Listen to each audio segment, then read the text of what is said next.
alguns momentos ele é o pão, em alguns momentos ele é a pedra, em alguns momentos alguém pergunta o seu nome e ele diz: por que perguntas o meu nome, se ele é maravilhoso? Ele é maravilhoso, ele é o Deus forte, ele é o Pai da eternidade. Em alguns momentos ele se apresentava como anjo do Senhor, em alguns momentos como a pedra, em alguns momentos como pão, como maná. Mas chegará o dia em que ele se encarnou, se fez carne e habitou no meio de nós. Em João capítulo 1, versículo de número 1, ele é o verbo. Mas no versículo de número 4, ele é a vida. Mas no versículo de número 7, ele é a luz. Mas no versículo de número 18, ele é o Filho. Mas no versículo de número 29, ele é o Cordeiro de Deus que tira o pecado do mundo. Mas no versículo 41, ele é o Messias. Mas no versículo 49, ele é o Filho do homem e o Filho de Deus. Mas no versículo de número 51, quem é ele? Ele é o Filho do homem, o Filho de Deus. Ele é o Messias, ele é a revelação do próprio Deus na terra.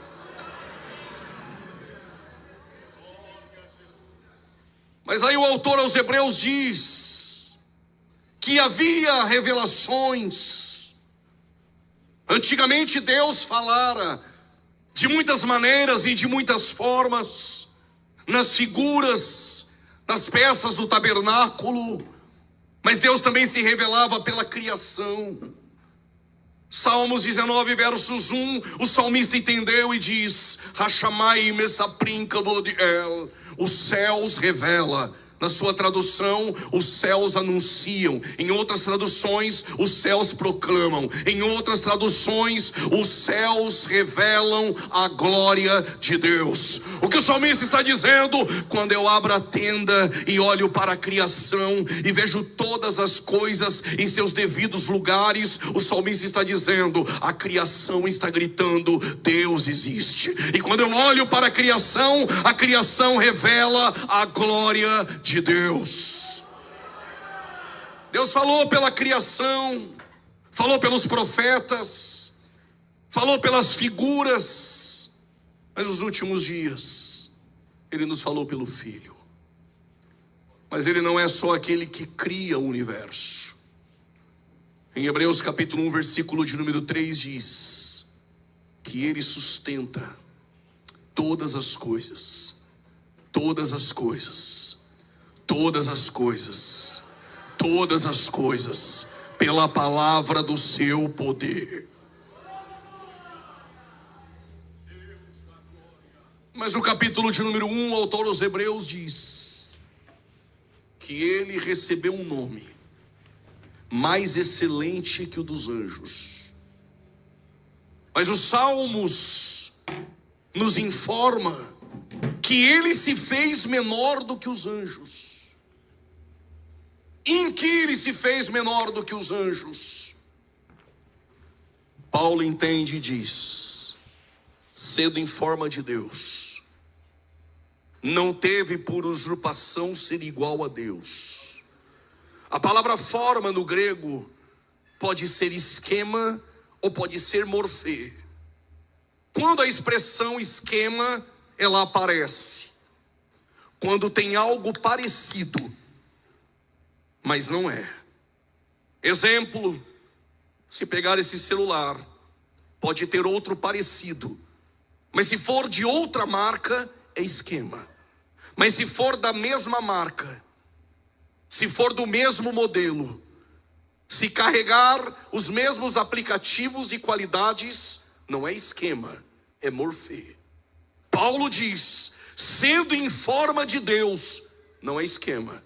A expressão grega que ele usa é morfê. Sendo em forma de Deus ele é Deus. Sendo em forma de Deus, não teve por usurpação ser igual a Deus. Esvaziou-se de si mesmo, A expressão kenosis, esvaziar, não é deixar de ser Deus, muito menos abrir mão dos seus atributos incomunicáveis e naturais. Ele abriu mão dos privilégios, mas continua sendo Deus. Esvaziou-se de si mesmo, se tornando semelhante aos homens, como doulos, como servo, como escravo, obediente até a morte e morte de cruz. Ele se fez menor do que os anjos em sua encarnação, se tornou menor do que os anjos em sua encarnação, obediente até a morte e morte de cruz. Mas Deus o exaltou soberanamente, e lhe deu um nome, Ele deu um nome que é acima de todos os nomes. E chegará o dia, e se você não fizer isso hoje, não tem problema nenhum, um dia irá fazer.